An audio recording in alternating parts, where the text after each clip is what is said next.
Hello, what's up guys? So, ayan, magandang araw. At heto, may bagong racket na naman ako. O, ayan, syempre, kailangan natin ng extra income. Kahit nasa bahay lang ay kumikita tayo. O, ayan, inaayos ko na nga pala ang aking mga pa-order. At ito, maglalagay na ako ng toyo sa plastiko. Ayan.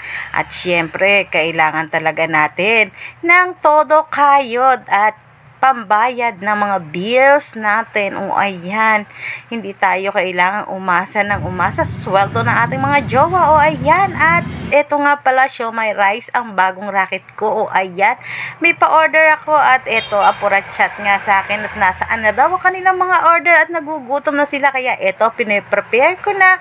O ayan, nilagyan ko na ng garlic na fried garlic, tapos 4 na fried siomai, isang steam at isang mix. So, ayan ang pa-order ko ngayon for today's video. O, ayan na nga pala. Ito yung toyong ginawa ko kanina. Opak, diba? O, sa mura at kaya sa swak na budget. Ito na ang aking siomai rice. At samahan pa natin ng masarap na chili oil. So, ayan lang.